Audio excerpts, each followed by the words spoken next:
नमस्कार, मैं हूं आपके साथ पूर्णिमा मिश्रा। हमारे खास प्रोग्राम क्या कहते हैं नरेंद्र मोदी में आज आपको सुनवाएंगे पीएम मोदी का वो ऐतिहासिक भाषण जो उन्होंने 26 फरवरी 2011 को सूरत, गुजरात में दिया।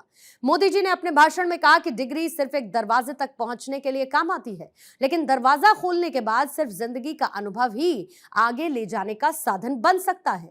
और मैंने मेरे भीतर से मेरी जिंदगी को कैसे बनाया, ये उसके ऊपर निर्भर करता है। मुझे विश्वास है कि ये परंपरा सिर्फ कर्मकांड नहीं है, बीते हुए कल का लेखा जोखा लेते हुए आने वाली कल के लिए दिशा निर्धारित करनी है, गति निर्धारित करनी है। और ये सब ज्यादातर स्वयं के बलबूते पर करना होता है। जब हम यूनिवर्सिटी में होते हैं, क्लासरूम में होते हैं, साथी विद्यार्थियों के बीच होते हैं, गुरुजनों के बीच होते हैं, तब कोई न कोई होता है जो हमें उंगली पकड़कर चलाने का प्रयास करता है। कोई न कोई होता है जो हमें दिशा निर्देश देता है। कभी हम उलझन में होते हैं, उन गुरुजनों के पास जाकर के हम भी मार्गदर्शन प्राप्त करने का प्रयास करते हैं और हम उलझन से बाहर आकर के उस रास्ते पर चलने का प्रयास करते हैं। विद्यार्थी काल में सारे अवसर मिलते हैं, लेकिन एक बार विद्यार्थी काल पूरा हो जाता है, फॉर्मल उन व्यवस्थाओं से जब मैं बाहर चला जाता हूं, न मेरे आसपास कोई गुरुजन है, न मुझे मार्गदर्शन करने के लिए किसी क्लासरूम में कोई प्रबोधन हो रहा है। और उसके बाद जब जीवन की कठिनाइयां शुरू होती हैं, तब हर पल लगता है यार अच्छा होता जब पढ़ता था तब इस बात पे ध्यान रखा होता तो शायद आज मैं इस रास्ते से गुजर जाता। कोई कठिनाई नहीं, हर पल याद आएगा, बीते हुए कल का हर क्षण याद आएगा कि काश उस समय मैंने ये ध्यान दिया होता तो आज ये मेरी शक्ति के रूप में मेरे काम आता। और कुछ लोगों को जिंदगी के उस पड़ाव पर यह भी ध्यान आएगा, अच्छा हुआ यूनिवर्सिटी में मैंने जाना था, सीखा था, आज मेरे काम आ गया और मेरा रास्ता साफ हो गया। एक नया विश्वास पैदा हो, एक नए विश्वास के द्वारा आगे बढ़ने का अवसर आता है। और इसलिए ये पदवीदान समारोह के बाद जिंदगी खुद के बलबूते पर चलानी होती है, निर्णय खुद करने होंगे, फैसले अपने आप करने पड़ेंगे। और तब मन उलझन में पड़ जाता है। 15 विद्यार्थियों के बाद बीच बैठ करके हिम्मत के साथ खड़े होकर के एकांत लीडरशिप लेकर के निर्णय करना बहुत मुश्किल नहीं होता है। आज क्लासरूम में नहीं जाएंगे, 15 लड़के इकट्ठे होकर के निर्णय कर सकते हैं, बड़ी आसानी से कर लेंगे। आज कॉलेज नहीं जाएंगे, निर्णय कर लेंगे। आज तो साहब को भी मजबूर कर देंगे, चलो खेल के मैदान में जाना है, टीचर को भी उठा के ले जाएंगे, ये सब कर सकते हैं। 10, 15, 20 की जब टोली होती है सब कुछ कर लेते हैं, लेकिन जब अकेले होते हैं और ट्रेन के अंदर जगह भी लेनी होती है तो 50 बार सोचते हैं यार इतनी भीड़ है, मुझे जगह कहां। हमारा जीवन के अंदर जिंदगी का जब प्रवेश होता है तब कठिनाइयां महसूस होने लगती।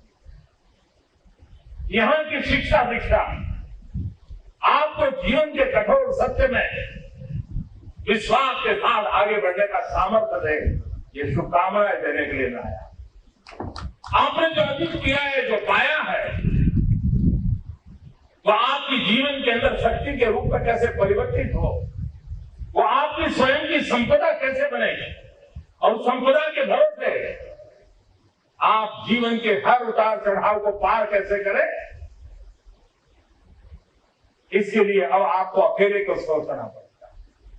मैं कभी कभी सोचता हूं कि दुनिया में अच्छे से अच्छा विद्यार्थी कौन था, वो कौन सा विद्यार्थी जाए जिसको हम कह सकते हैं कि उसको नंबर 1 देना पड़ेगा। और ध्यान आता है एकलव्य की तरफ। गुरु मौजूद नहीं थे, गुरु की कल्पना मात्र थी, लेकिन जीवन में कुछ सीखना था, पाना था, बनना था, और किसी को पराजित करने के लिए नहीं करना था। एक भीतर से आवाज उठी थी कि मैं क्या राज परिवार में पैदा नहीं हुआ, इसलिए क्या मैं शिक्षा प्राप्त नहीं कर सकता हूं। उसने आह्वान किया था समाज व्यवस्था को, ललकारा था उसने। क्या मैं किसी गरीब परिवार में, किसी वनवासी के घर में पैदा हुआ, मैं राजकुमार नहीं था, इसलिए मैं इस विद्या को नहीं जान सकता हूं। एक युवा मन के अंदर एक कसक उड़ गई, कौन होता है मुझे सीखने से रोकने के, और उसने पूरी व्यवस्था को चैलेंज कर दिया, सारी व्यवस्थाओं को ललकारा, उस युग में ललकारा, और ललकार करके काल्पनिक गुरु की पुतला बना करके वो तीरंदाजी का प्रयास करने लगा और एक सफल योद्धा बना। लेकिन कभी उसने उसका दुरुपयोग नहीं किया। और उस परंपरा को आज भी आपको जानकर के आश्चर्य होगा कि एक विद्यार्थी के रूप में एकलव्य ने जो अर्जित किया था, और उस समाज की समाज व्यवस्था थी, उस समाज व्यवस्था की बुराइयों का नतीजा भी आया कि जब एकलव्य की तारीफ सुनाई दे रही थी और अर्जुन से कहीं एकलव्य आगे न चला जाए, इस प्रकार का भाव गुरुजन के अंदर हुआ, तब जाकर के उन्होंने एकलव्य का अंगूठा मांग लिया था ताकि वो तीरंदाजी में आगे बढ़े नहीं। यहां तक कुटिल राजनीति का शिकार एकलव्य हुआ था। लेकिन उस समाज की विशेषता देखिए, जिस समाज के अंदर एकलव्य पैदा हुआ था। एक बड़ी इंटरेस्टिंग घटना घटी 15-20 साल पहले। बॉलीवुड ने एक हिंदी फिल्म बनाई थी और मिथुन चक्रवर्ती उसके अंदर मुख्य कलाकार थे, और वो ट्राइबल का रोल कर रहे हैं। और संथाल परगना के अंदर बंगाल और बिहार के बीच की जगह पे उनकी फिल्म का शूटिंग चल रहा था। ट्राइबल इलाके के बीच में सारे ट्राइबल लोग भी थे, और फिल्म का शूटिंग हो रहा था तो देखने के लिए बहुत बड़ी भारी मात्रा में भीड़ इकट्ठी होती। पुलिस ने व्यवस्थाएं भी की थी।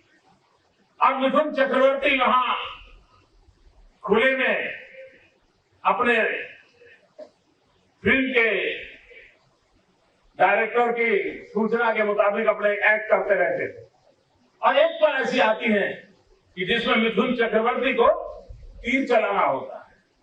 अब 2 दिन से शूटिंग चल रहा था, बहुत शांति से चल रहा था, और बहुत जैसा डिसिप्लिन लोग चाहते थे वैसे डिसिप्लिन से दूर दूर बैठे थे। लेकिन जब एक तीरंदाज तीर चलाने का दृश्य लेने के कैमरा सज्ज हो गए और टेक के लिए सूचना चल गई, और अचानक ये जितने लोग आदिवासी वनवासी इस दृश्य को देख रहे थे, सारे डिसिप्लिन तोड़ करके अंदर घुसाए और उन्होंने मिथुन चक्रवर्ती को पकड़ करके उससे हाथ के तीर खींच लिया। सब डर गए, उनके गुस्सा का कोई सीमा नहीं थी। तब व्यवस्था को ने पुलिस वालों को रोका, पूछा भाई ऐसा क्यों कर रहे हो? तो उन्होंने कहा ये हमारे पूर्वजों का अपमान कर रहा। बोले पूर्वजों का अपमान? हाँ, बोले हमारे पूर्वज एकलव्य थे और हमारे पूर्वजों ने अंगूठा दान में दे दिया है। ये तीर चलाता है तब अंगूठा उपयोग कर रहा है, ये हमारे पूर्वजों का अपमान कर रहा है। हमें अंगूठे के बिना तीर चलाना सीखना होगा, और एकलव्य से आज तक इस परंपरा को हम निभा रहे हैं। आप कल्पना कर सकते हो कि किस प्रकार की गुरु शिष्य परंपरा को उस समाज ने निभाया हो। यह सामर्थ्य एक शिक्षण की जगत के अंदर विद्यार्थी जीवन का एक बेहतरीन उदाहरण हम लोगों के सामने मौजूद है। और तब जाकर के विद्यार्थी के रूप में मैं जब जीवन की कसौटी पे पार उतरने जा रहा हूं, तब हर पल मेरी कसौटी होने वाली, हर पल एग्जाम होने वाली है, और उससे कोई मार्क्स नहीं मिलने वाले, कोई गवर्नर साहब आकर के सर्टिफिकेट नहीं देने वाले हैं, कोई रिकॉग्नाइज करने के खड़ा करने वाला नहीं है। मुझे ही रात को सोते से पहले अपनी जिंदगी का हिसाब लगाना पड़ेगा कि मैं आज जब चल पड़ा था, मंजिल पे जाना चाहता था, रास्ता सही था या नहीं था, मंजिल पर पहुंचा नहीं पहुंचा, कि अभी भी मुकाम पर अटका हुआ हूं, ये रोज हिसाब लगाने पड़ेंगे। अब तब जाकर के जिंदगी आगे बढ़ती चली जाती। भाइयों बहनों, गुजरात की धरती में 21वीं सदी के अनुकूल शिक्षा के विकास के लिए एक नया अभियान शुरू किया, अनेक नई यूनिवर्सिटी को शुरू किया, अनेक दुनिया के लोगों का ध्यान आकर्षित हो उस प्रकार के शिक्षा व्यवस्थाओं के और हम बल दे रहे हैं। दुनिया में हम पहले हैं जिसने फॉरेंसिक साइंस यूनिवर्सिटी शुरू की। दुनिया में हम पहले हैं जिन्होंने चिल्ड्रंस यूनिवर्सिटी की कल्पना की। हिंदुस्तान में हम पहले हैं जिसने रक्षा शक्ति यूनिवर्सिटी को शुरू किया है। हिंदुस्तान के अंदर एनर्जी सेक्टर, पेट्रोलियम सेक्टर में आज गुजरात देश का नेतृत्व कर रहा है। उसके लिए मानव संसाधन विकास के लिए पंडित दीनदयाल उपाध्याय पेट्रोलियम यूनिवर्सिटी शुरू की। अनेक नई यूनिवर्सिटी के साथ शिक्षा के नए आयाम को पाने की कोशिश आज गुजरात की धरती पर हो रही है।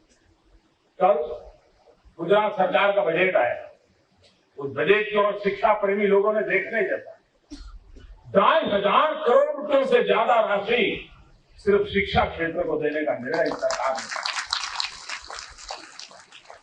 गुजरात का जिस प्रकार से विकास हो रहा है, उस विकास में ह्यूमन रिसोर्स डेवलपमेंट जो उसकी प्राथमिक आवश्यकता होगी। हमें इस प्रकार के मानव बल की आवश्यकता है जो आने वाली आवश्यकताओं की पूर्ति के लिए अपनी महत्वपूर्ण भूमिका निभा सके, और उसके लिए नए नए शिक्षा के क्षेत्रों को हमें छूना होगा। और उसने एक अभियान चलाया। ये सरकार ने स्किल डेवलपमेंट को बल दिया है। आज हम सब जानते हैं दादा धर्माधिकारी जी के जीवन की एक बड़ी मजेदार घटना। एक नौजवान दादा धर्माधिकारी जी को मिलने गया। आप में से नौजवानों ने शायद दादा धर्माधिकारी जी का नाम पहली बार सुनते होंगे।